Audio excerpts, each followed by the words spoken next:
Capítulo 38. O caso Tobias.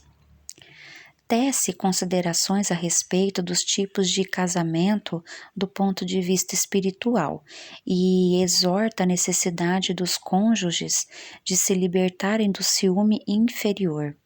André visita Tobias e conhece a sua esposa Hilda e a irmã Luciana, e fica sabendo que as duas foram casadas com um amigo no plano terreno. Tobias informa que há milhões de pessoas nos círculos da terra em segundas núpcias e que somente será possível viver em fraternidade após a morte, considerando que o espírito é imortal e vencendo-se o monstro do ciúme para ser possível uma convivência fraternal. Esclarece que um segundo casamento, para quem fica na viuvez, ainda se faz necessário para aquele que ainda não alcançou a angelitude e que está, a duras provas, conquistando a convivência fraterna. Hilda conta que ela e Tobias se casaram por amor e viveram muito felizes, mas a morte os separou por ocasião do nascimento do segundo filho. Desencarnada, manteve-se ao lado dele e dos filhos, atormentando-se, ao perceber que as crianças necessitavam de quem lhe desse amor e cuidados. Tobias desposa Luciana 1 ano após a desencarnação de Hilda, e esta, na sua ignorância, passa a lutar contra a segunda esposa, não vendo o bem que ela fazia ao ex-esposo e aos filhos. A avó de Hilda, desencarnada há anos, a visita no umbral e carinhosamente lhe pergunta o que faz dos ensinamentos religiosos que recebera e se ela era uma leoa ou uma alma consciente de Deus.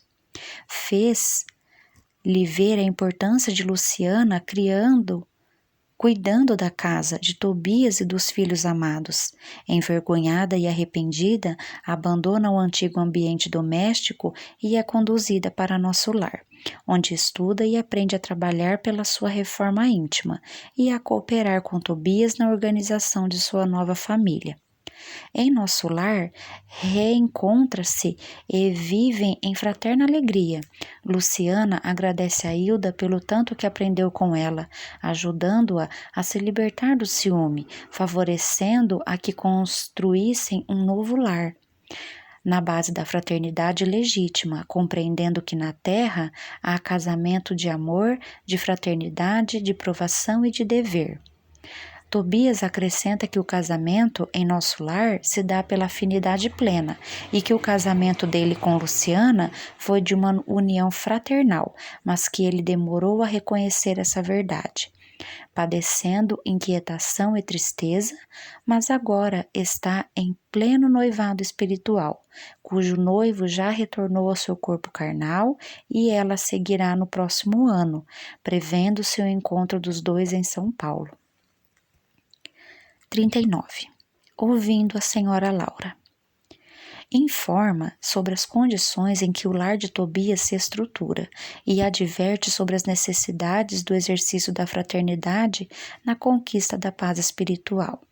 Impressionado e reticencioso com a situação conjugal de Tobias, vivendo no mesmo lar com as duas ex-esposas, André Luiz busca esclarecimentos com Dona Laura e ela assegura que existem inúmeros casos semelhantes em nosso lar e em outras colônias espirituais e que a situação não pode ser compreendida apenas pelo ponto de vista humano, que se deve observar a sequência evolutiva do ser, em que a animalidade ainda não desapareceu entre os homens, impedindo que penetre o sentido elevado da organização doméstica, como a de Tobias, Luciana e Hilda, onde predomina a atmosfera de compreensão, que nem todos conseguem aceitar. Dona Laura esclarece que o exemplo dele não é uma regra absoluta, pois muita gente tem afeição, mas não tem compreensão, sendo o caso uma vitória da fraternidade legítima. Nas regiões umbralinas, a maioria dos que lá vivem não resistem a essa prova, pois ainda alimentam ciúme destruidor, ódio, sentimento de posse exacerbado e, sofrendo o impérito da mentira, padecem por longos anos, sem alívio espiritual, porque se esquivam ao exercício da fraternidade. A misericórdia divina os abençoa com o esquecimento do passado e retornam à carne para receberem nos laços da consanguinidade os que consideram seus adversários, na esperança de se reconciliarem enquanto caminhem juntos na senda redentora. Lembrando que o problema do perdão é coisa muito séria, pois não é simples questão de palavras, mas de esquecimento pleno do passado. Acresce que não somente a experiência matrimonial, mas toda experiência sexual, principalmente para quem já recebeu alguma luz do espírito, afeta profundamente a vida da alma em si mesma. Mas aqueles que erram contam com os caminhos da retificação. Por isso, o entendimento fraterno precede a qualquer trabalho salvacionista e toda a caridade para ser divina precisa apoiar-se na fraternidade. 40. Quem semeia, colherá. Confirma o ensinamento de que toda experiência sexual afeta profundamente a vida da alma em si mesma, lembrando que a semeadura é livre, mas a colheita é obrigatória. André Luiz, em companhia de Narcisa e Nemésia, visita o departamento feminino das câmaras de retificação e descreve o ambiente e as condições de muitas irmãs que se assemelham a frangalhos humanos, realçando dor, angústia e desespero.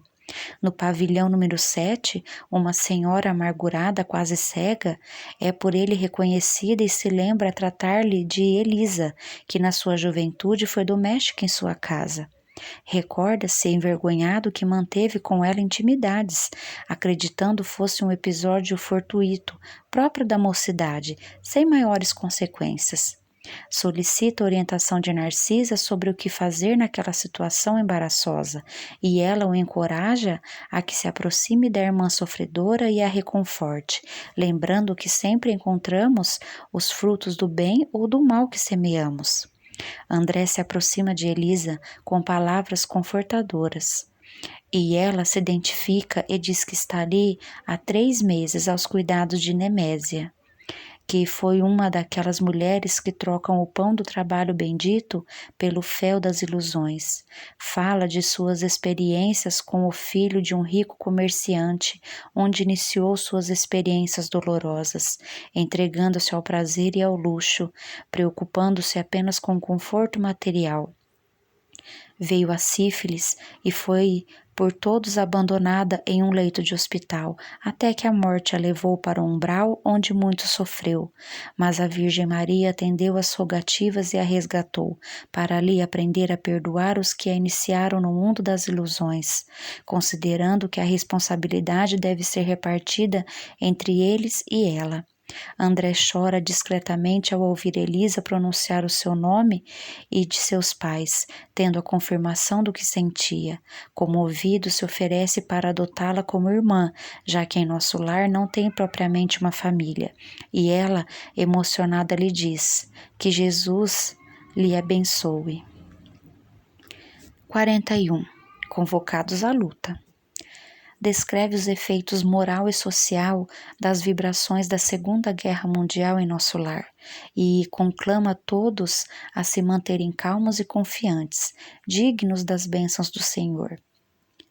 Em setembro de 1939, nosso lar sofre as consequências das vibrações inferiores originadas pela confrontação bélica entre a nação japonesa e os países europeus. Tobias informa que os espíritos superiores consideram as nações agressivas como desordeiras e buscam reprimir suas atividades criminosas, que o país que inicia a guerra paga um preço doloroso pelas vitórias temporárias, que lhes agravam a ruína. Transformam-se os agressores em núcleos de atração de forças do mal, onde suas coletividades se convertem em autômatos do mal, dominados pelas legiões infernais. Logo após os primeiros bombardeios da Polônia, ouve-se o clarim convocando os moradores de nosso lar aos serviços de socorro à terra, lembrando a urgente necessidade de se preservar no novo mundo. No céu se observam vários pontos luminosos, revelando que o apelo vem dos espíritos vigilantes de elevada expressão hierárquica. Tobias e André ouvem rumores em zonas mais altas da colônia e se deslocam para saber o que se passa e observam vários grupos de moradores caminhando em direção ao Ministério da Comunicação, à procura de notícias. Acompanhando-os, percebem que estão preocupados com o aumento de trabalho no Ministério do Auxílio e do da Regeneração. Um dos transeuntes assegura ao companheiro que o aumento de trabalho é uma bênção e que a doença é mestra da saúde, o desastre da ponderação. Uma jovem teme que seu ex-marido desencarne logo em função da guerra e que ela tenha que aceitá-lo novamente ao seu lado, e sua companheira assegura que ele será barrado no umbral, por ter sido um marido imprudente e perverso. No Ministério da Comunicação, ouve-se, pelos alto-falantes, a palavra do governador rogando a todos não se entregarem ao desespero, para serem dignos do clarim do Senhor, e adverte que a aflição não constrói, a ansiedade não edifica. 42. A palavra do governador. Descreve a realização de um culto visando a preparação de novos servidores. A pedido do governador, realiza-se um culto no Evangelho, no Ministério da Regeneração, com o objetivo de organizar a preparação de novas escolas de assistência, priorizando os exercícios contra o medo, considerado como um dos piores inimigos do homem, que lhe ataca as forças mais profundas da alma, e como doença contagiante, merece, na atual circunstância, propriedade frente às lições de enfermagem. No salão natural, ornamentado para o governador, ouve-se o grande coro do templo da governadoria, com os meninos cantores que entoam o hino Sempre Contigo, Senhor Jesus, tendo o apoio de 2.000 vozes ao mesmo tempo. O nobre administrador se apresenta com seus cabelos brancos, demonstrando sabedoria de velho e energia de moço, ternura do santo e serenidade do administrador justo, alto, magro, vestido de túnica alva, olhos penetrantes, apoiado num cajado, mas caminhando com prumo jovial. O coral infantil recepciona com o hino A Ti, Senhor, nossas vidas, e em seguida ele abre o Evangelho segundo Mateus no capítulo 24, versículo 6. Lê o ensinamento e faz uma oração invocando as bênçãos do Cristo. Saúda as delegações ali presentes e os trabalhadores do Ministério da Regeneração. Exorta a que se eleve o padrão de coragem e de espírito de serviço no momento em que as sombras agravam as dificuldades das esferas inferiores.